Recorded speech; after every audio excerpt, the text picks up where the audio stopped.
Clay Norwood hadn't spoken much in years, not unless a task needed it. He ran cattle, paid bills, kept the fences patched and the roof from sagging. That was enough talking for him. Folks in town called him the quiet one, like silence was a disease he caught after the accident. But Clay hadn't gone quiet because he was bitter.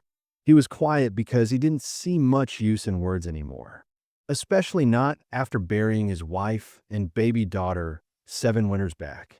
Words never brought them back. They only stirred up what couldn't be fixed.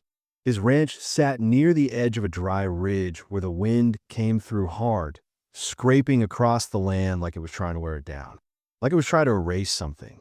Maybe that's why he stayed. He figured if the wind ever did its job right, it might erase the way he still saw them. His wife's hands red from hanging laundry, the baby's cry echoing in his ears every time the wind howled just right through the cracks in the siding. There weren't many hands left working Clay's land. He had let most of them go over the years, paid off their shares, sent him on with whatever dignity he could manage. What was left was a thin crew of drifters who worked hard, said little, and kept their heads down. Then there was the cook, Miss Hattie. Miss Hattie came with the job already when Clay bought out the last of the Brinson land. She was a woman in her 40s, rough hands, braided dark hair always tucked under a scarf, and an apron that never stayed white for long. She didn't smile much, didn't complain, didn't look anyone too long in the eye. That suited Clay just fine. They were both ghosts in their own way. It wasn't until mid-April that Clay saw the bruises. She'd been pouring coffee into his tin cup, and the sleeve of her blouse tugged up just enough to show the edge of something dark, something that didn't look like an accident. Clay didn't say anything at first. He just looked down into his coffee and nodded. But the sight stuck in his mind. He saw it again 2 days later, bigger this time. Ugly purple-yellow blooming beneath her skin. It twisted something in him. Not anger. Not yet. Just a heaviness, like something had shifted out of place and wouldn't sit right again. The thing about Clay was, he noticed what others didn't. Silence trains your eyes to do the listening. He saw how Hattie flinched when someone moved too fast behind her. How she avoided the barn around dusk. How her laughter, when it did come, sounded like it came from far away, like it wasn't hers at all. He started watching closer. A ranch hand named Lowell had been hired a month back. Big fella, heavy steps, too many loud jokes. Clay didn't like the way Lowell lingered in the kitchen after supper, offering to help when help wasn't needed. Didn't like the way Hattie's eyes went tight when he came near. Still, Clay said nothing. He wasn't sure if it was his place. The world was full of hard things, and folks learned to carry them however they could. He didn't believe in stepping in unless it was life or death. But every day, Hattie's sleeves stayed long, even as the days warmed. And every evening, Clay noticed her moving slower. Winced once, too, when she leaned to place the stew pot back on the stove. That was the third bruise, and it wasn't hidden. The ranch wasn't a place for softness. No one talked about feelings or fear. You worked until the sun went down, then you worked some more. But Clay couldn't shake the sight of her bruises, couldn't ignore the questions rising like dust in a dry wind. He remembered his own wife, how she used to press her hand to her belly after the baby kicked, smiling like the whole world fit in her arms. And he remembered the blood, too. The sudden pain in her voice that morning when she collapsed in the doorway, the silence that followed in the hospital after the doctor bowed his head and said the wrong kind of words. Clay had lived with guilt so long it no longer startled him. But this guilt, this new one about doing nothing, about seeing Hattie hurt and pretending not to, this one felt different, felt alive. The town wasn't far, less than an hour's ride, but Clay didn't go in often. When he did, folks gave him space, the kind of space people give to graves. That Sunday, though, he rode into town just after sunup, not for supplies or church, but to ask a question. He walked into the boarding house kitchen and found Marlene, who used to work under Hattie when they both cooked at the saloon before Hattie got promoted out to the ranch. He asked, straight out, did Hattie leave town for any reason last winter? Marlene looked up slow, her hands still scrubbing potatoes. She left for 3 weeks. came back with a busted wrist and said she fell off a horse. Clay didn't nod, didn't blink, just turned and walked back out. That night, Lowell didn't show up for dinner. Hattie didn't speak a word about it, just served stew and fresh bread, her hair tucked tight, her eyes quiet. Clay watched her hands. They trembled just slightly when she set his plate down. He looked at her then, really looked, and she met his eyes for half a second. That was when he saw it. Fear, not the everyday kind, the kind that knows secrets don't stay buried forever. He didn't say a word, but something in him started moving, slow and sure, like the first shift of ice before a river thaws. The next morning, Clay rose before the light broke and stepped outside into the quiet. The frost clung to the grass, stubborn from mid-spring.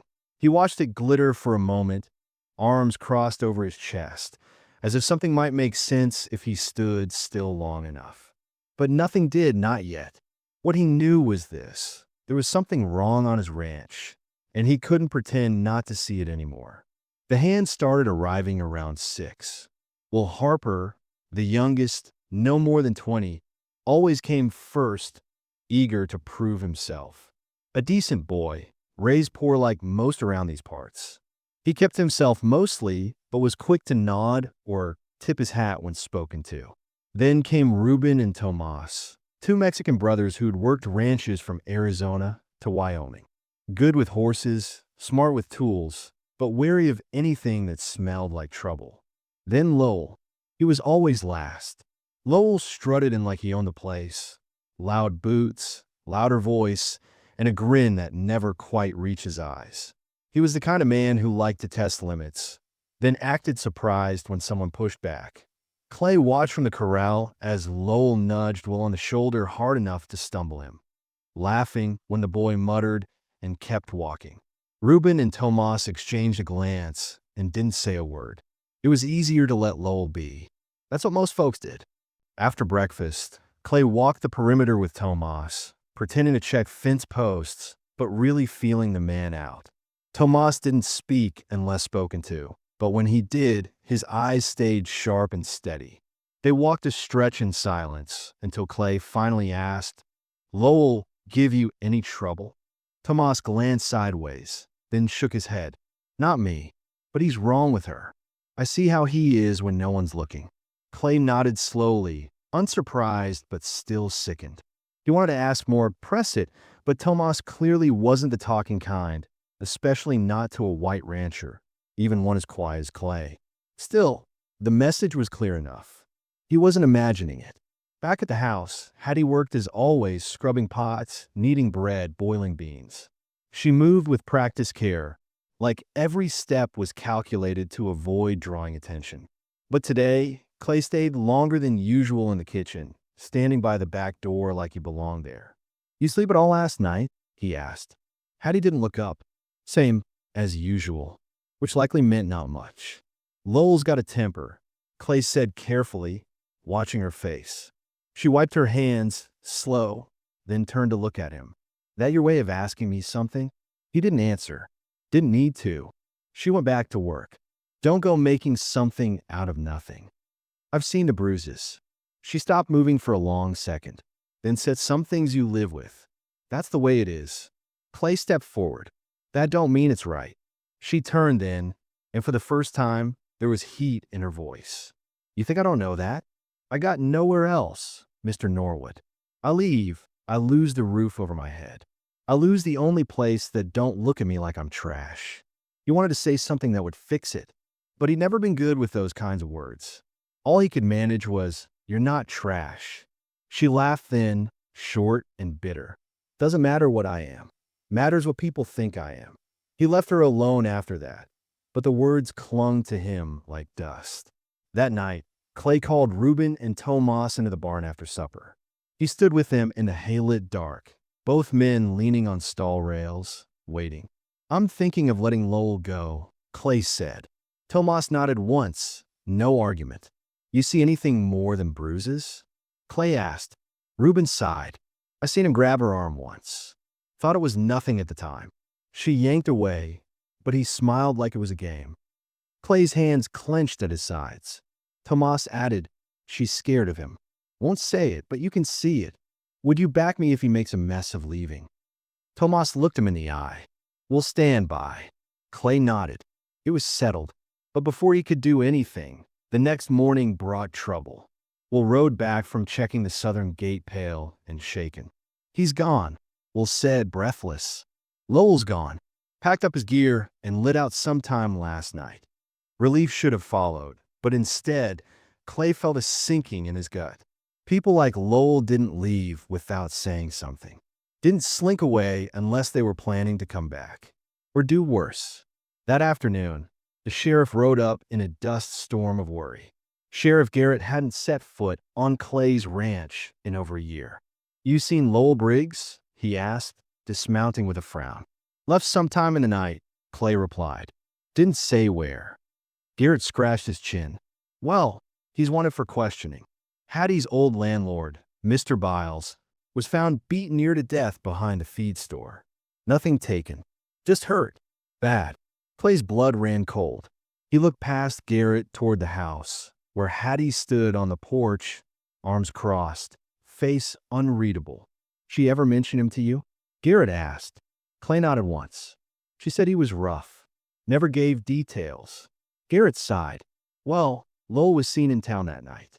Witness said he was drunk, raving about someone owing him their life. Sheriff's office up north wired down.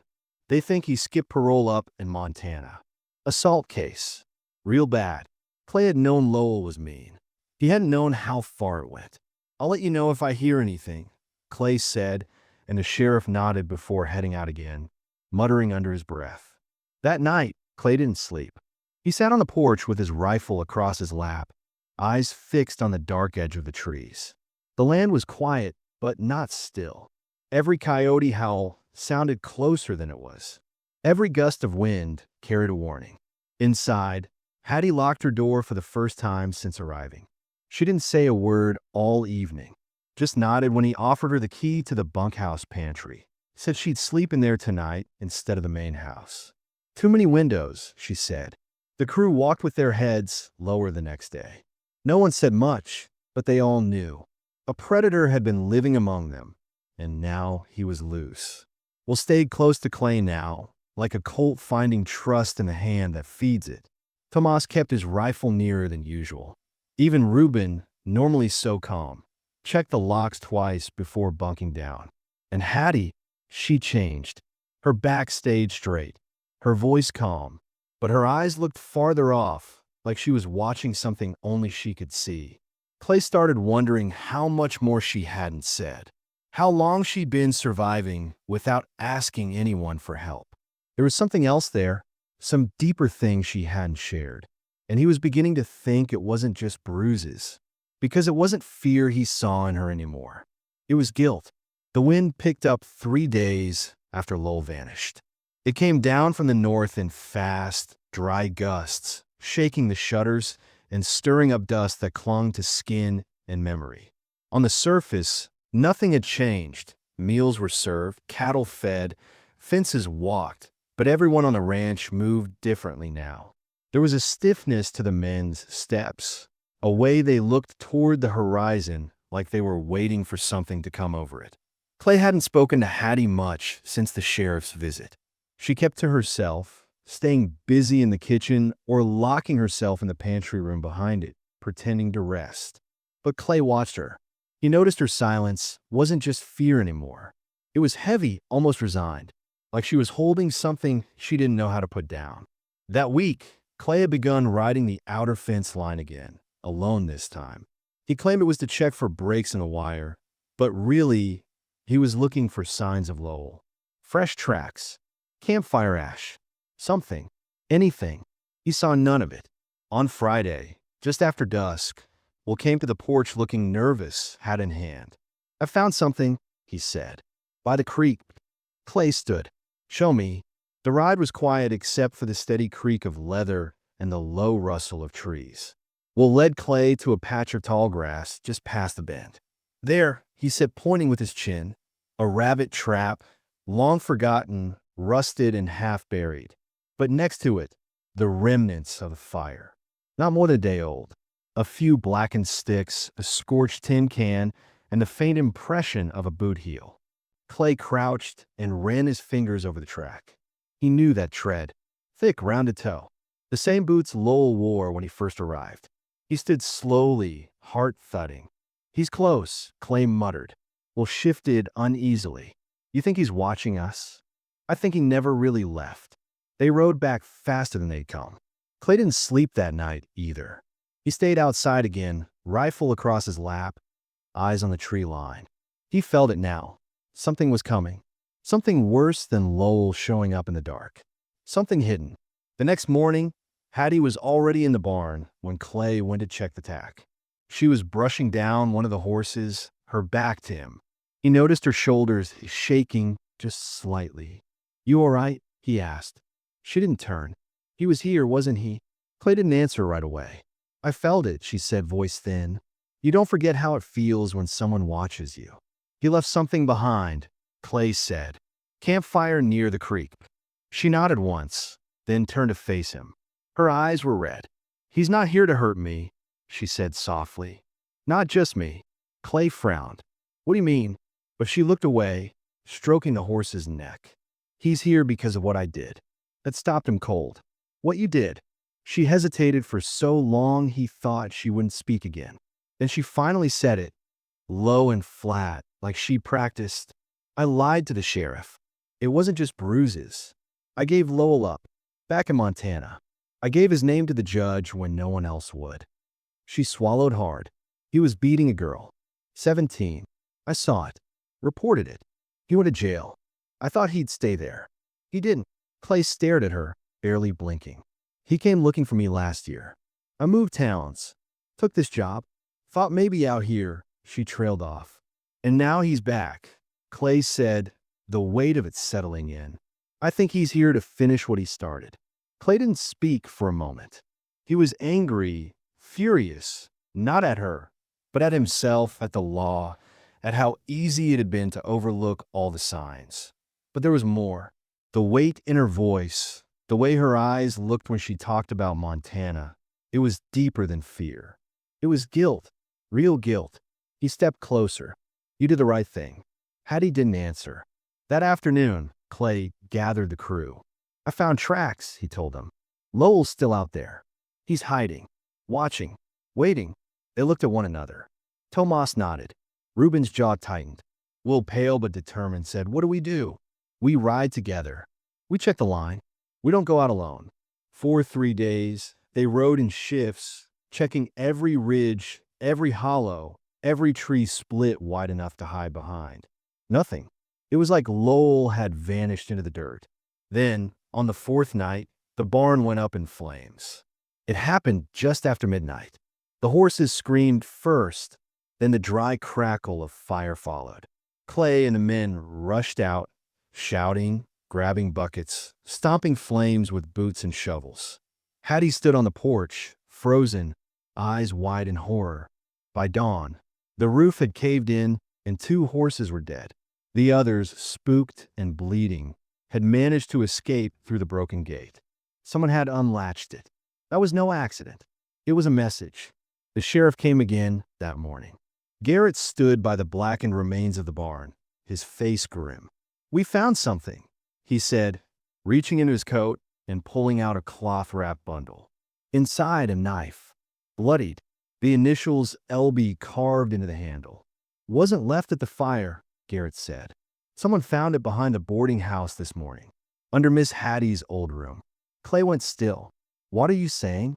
Garrett sighed. "I'm saying maybe this isn't just Lowell anymore. Maybe someone else is helping him." Clay felt like the ground shifted beneath him. He looked over at Hattie, who stood at the edge of the porch, hands wrapped tight in her apron.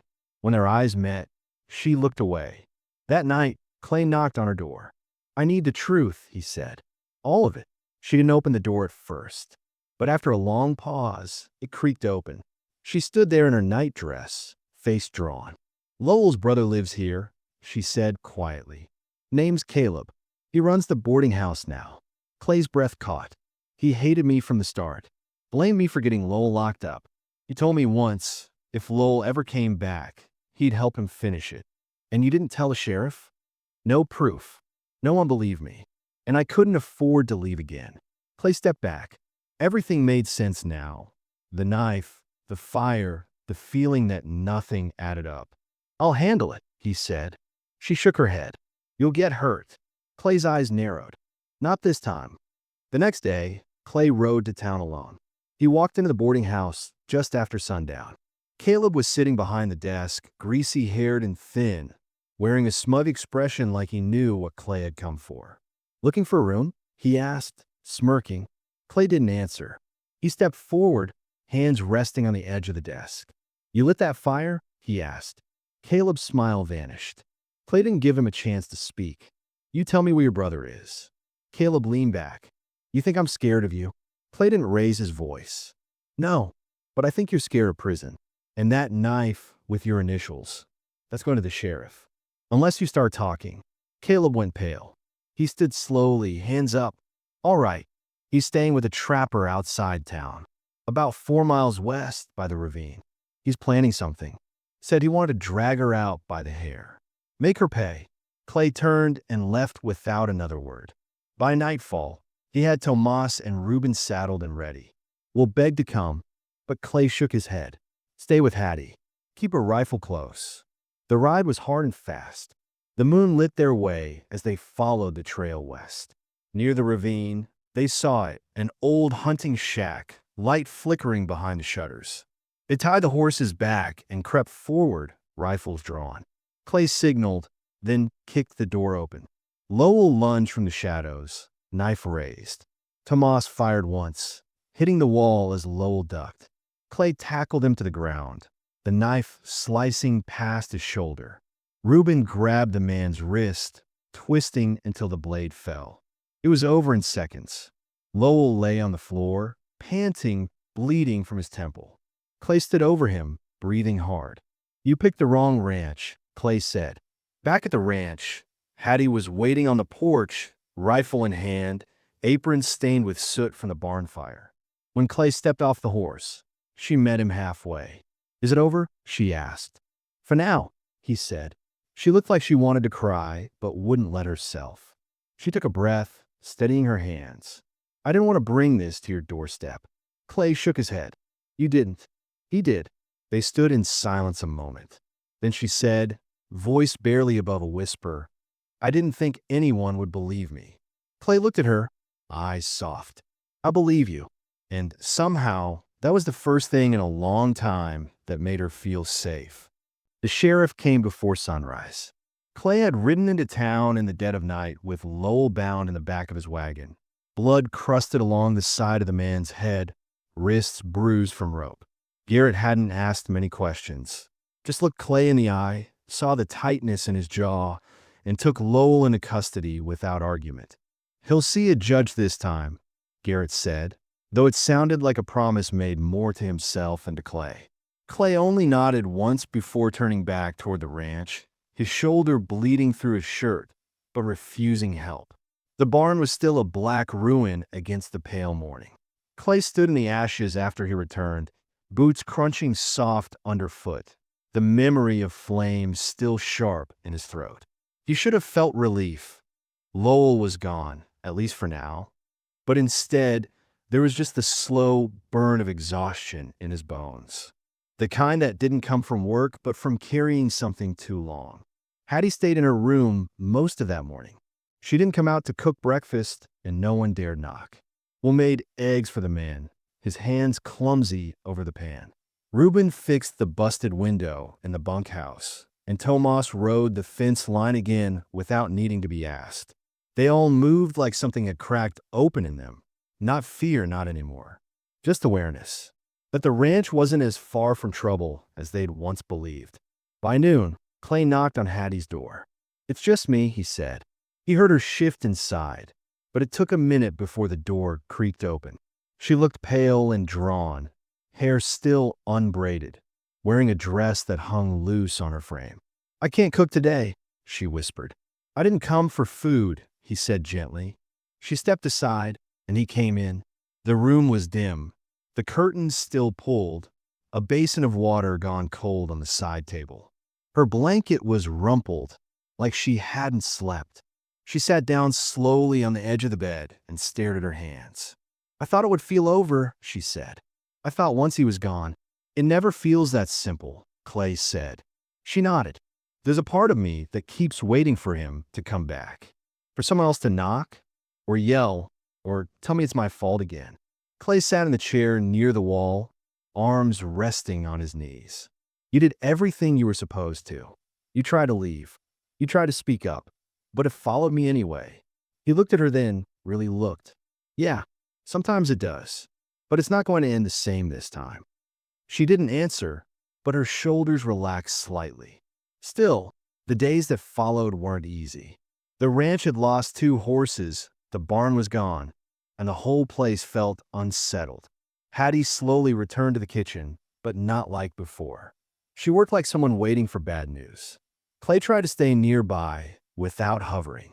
They shared short conversations about eggs or fence repairs or the weather, but everything beneath the surface stayed quiet. Until one night, she found Clay sitting alone on the back steps, looking out over the dark. "You never told me what happened to her," Hattie said, voice soft behind him. He didn't look at her. "To who?" "Your wife." The question hung in the air. "She died giving birth," he said. "The baby, too." Hattie sat down beside him. "I'm sorry." He nodded. "I used to think I could have saved her. That if I'd ridden faster, or chosen another doctor, or said something different." He let the rest trail off. "You ever stop blaming yourself?" she asked. He paused. "No, but I learned to live with it quieter." They sat in silence again. Then she said, "I was married once. For a little while. He died drunk. Took a post-hole digger to the neck during a bar fight. Everyone said I should be grateful. That God gave me a second chance. But I didn't feel lucky. I just felt hollow." Clay looked at her then, not with pity, but recognition. Pain had different names, but it lived the same in people. "You don't have to carry it alone," he said. The next day, the sheriff returned. This time, he brought news that shook what little ground they stood on. Lowell escaped, Garrett said, face hard. Ambushed a deputy on the trail. Took his horse. Gone before sunup. The words hit like a hammer. "He'll come back," Clay said flatly. "I've got men riding every direction," Garrett said. "But I know Lowell. He doesn't let go of grudges." That night, no one slept. Will sat on the porch with a shotgun across his lap. Reuben and Tomas took turns watching the back. Clay stayed inside, pacing the halls like a man waiting for lightning to strike twice. And Hattie locked herself in her room again. But this time it was different. Not fear. Preparation. The next day, she came to Clay, holding something wrapped in oilcloth. "It was my father's," she said. "Before he died. I kept it in case I ever needed it." Inside was a small revolver. Clay took it gently, then looked at her. "You know how to use it?" She nodded. "Enough." They started setting up watch in shifts, one man by the barn ruins, another near the well. Clay had the crew reinforce every door and window, stacking extra firewood inside and checking every latch twice. By now, everyone knew it was more than a manhunt. It was a waiting game. On the 4th day after the escape, Clay heard something in the woods. A twig snapped. A shape moved. He turned too late. Lowell was already on the porch, rifle aimed through the glass. "Drop it," he barked. Clay, weapon in hand, stood still. "I should have finished this months ago," Lowell said, eyes wild. "She took everything from me. My name. My life." Clay stepped forward slowly. "She gave you justice. You earned what you got." Lowell's hand twitched. "You think she's innocent? Ask her what happened to that girl." Clay's jaw tightened. "Don't matter now. You're not walking out of here again." Lowell sneered. "You think I came alone?" Clay's gut turned. He missed something. A trap.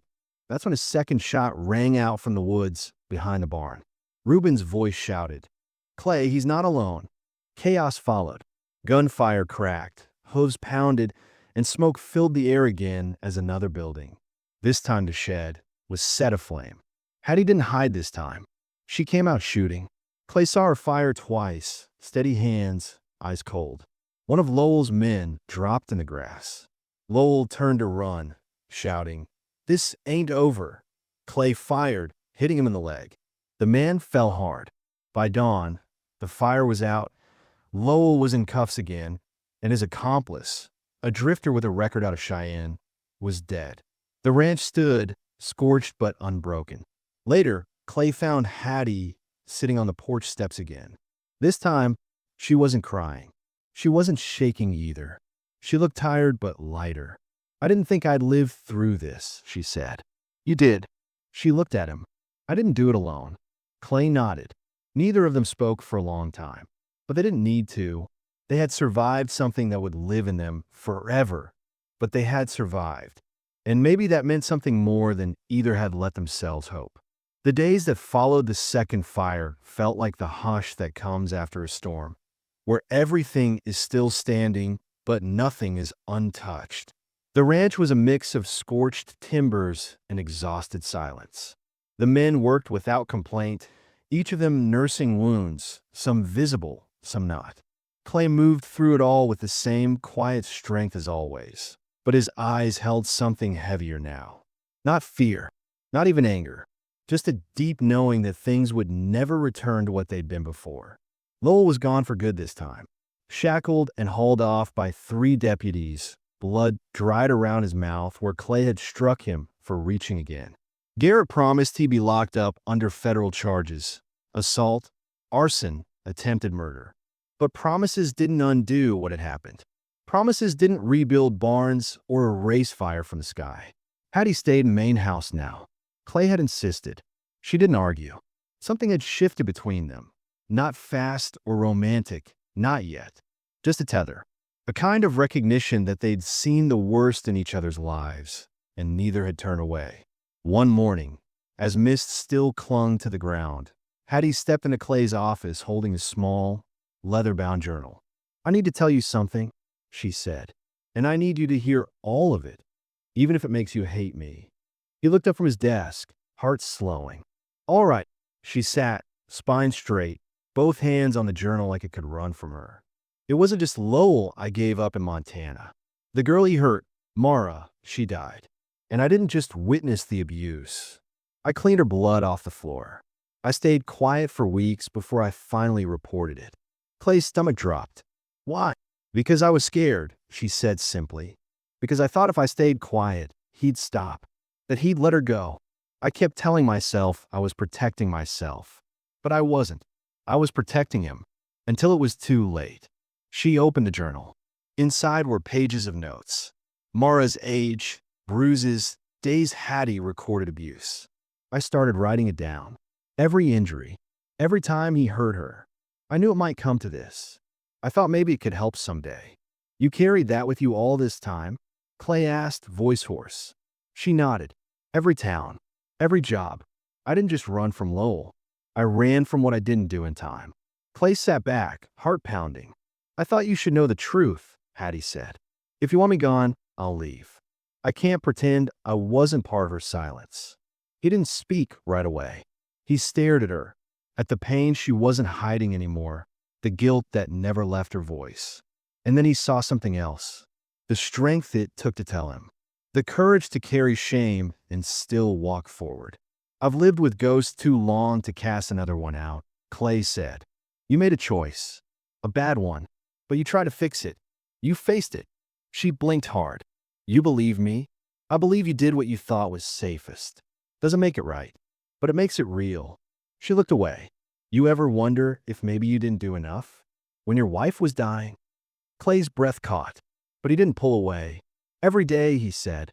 "I didn't run, but I failed her all the same. I didn't ask the right questions.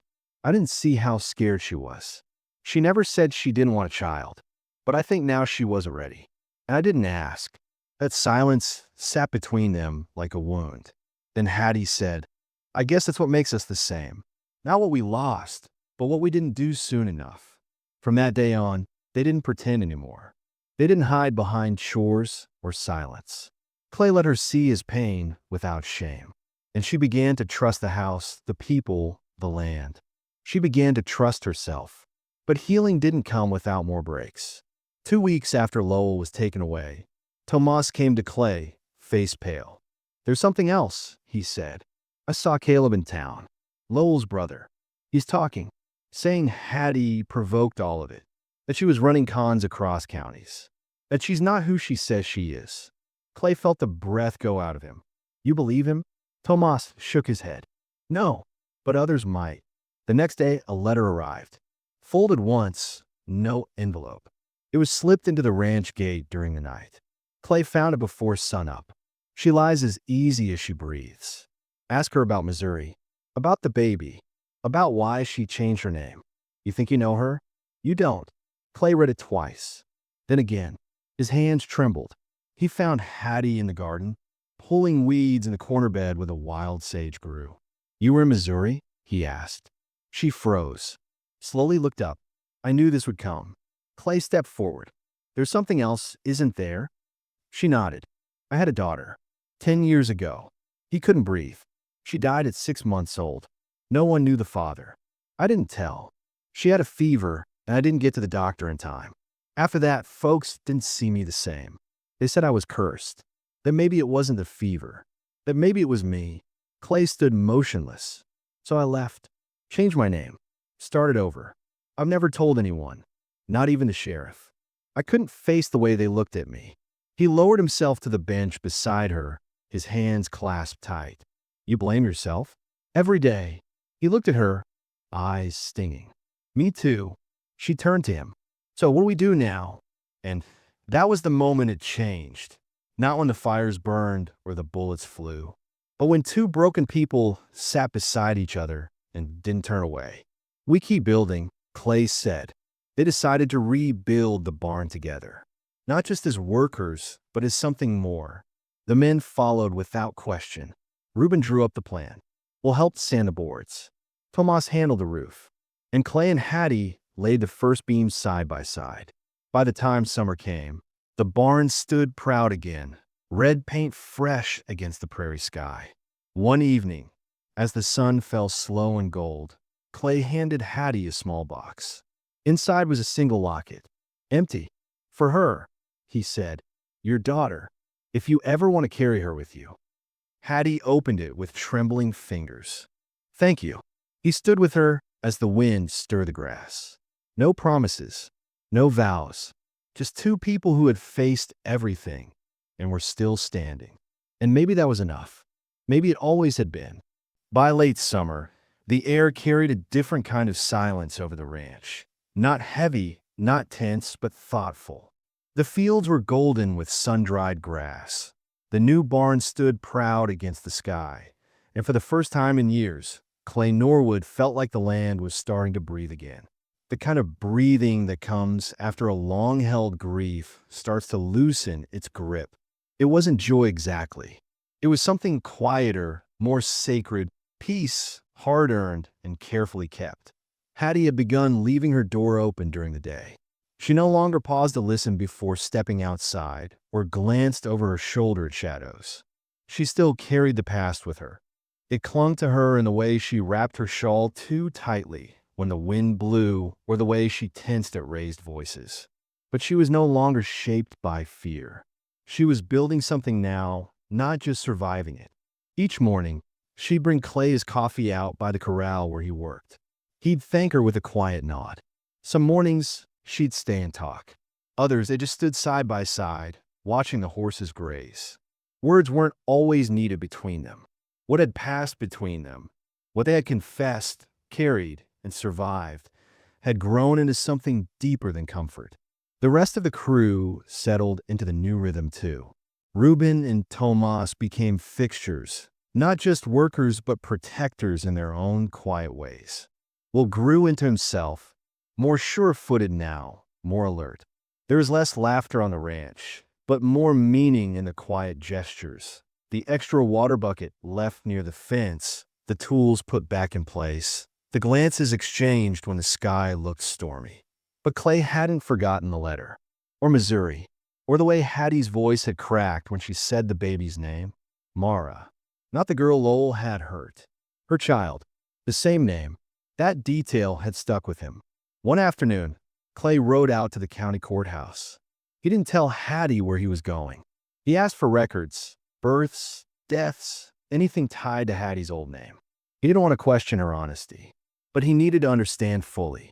What he found surprised him, not because it revealed a lie, but because it showed something else entirely. There had been no investigation, no trial, no foul play. Just an infant death recorded during an outbreak of fever that claimed several children that month. There was a hospital entry, one doctor's note scrawled in haste. Mother carried child by horseback 10 miles in the night. Arrived too late. No signs of neglect. Immediate fever-related decline. Mother inconsolable. Clay folded the paper and stared at it a long time. She had tried. She had done everything she could and still lost. He came home that evening and found her reading in the garden, the lights soft around her face. "I know what happened to Mara," he said. She looked up slowly.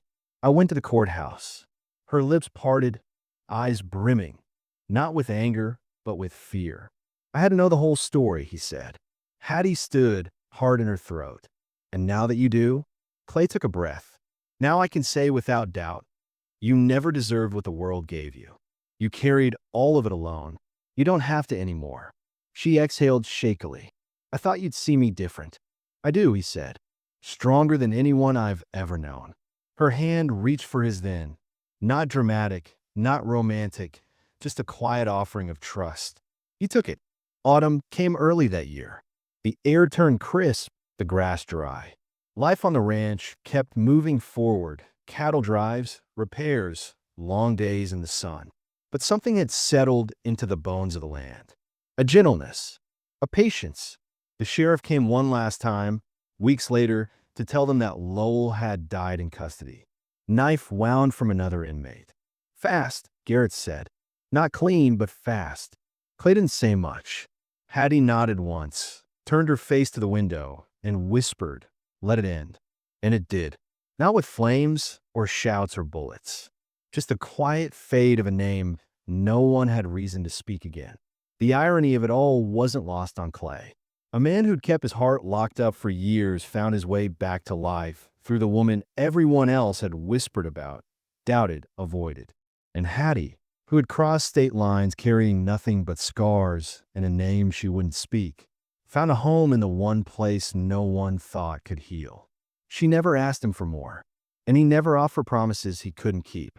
But over time, their lives grew into each other's. He'd find her coat hung next to his.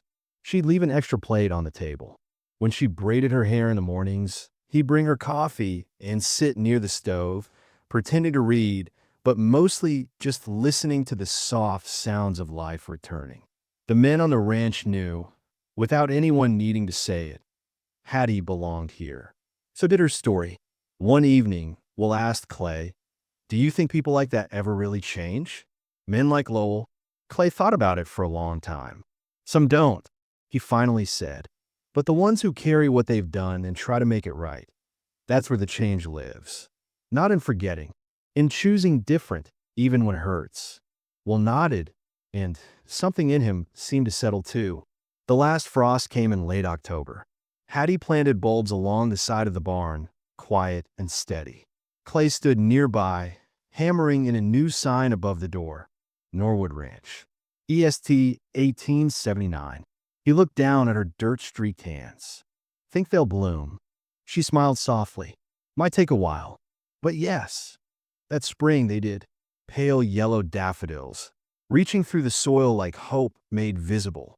A quiet reminder that even in the hardest soil, something good could grow. And the wind still came down through the hills like always. But now it no longer sounded like sorrow. It just sounded like home.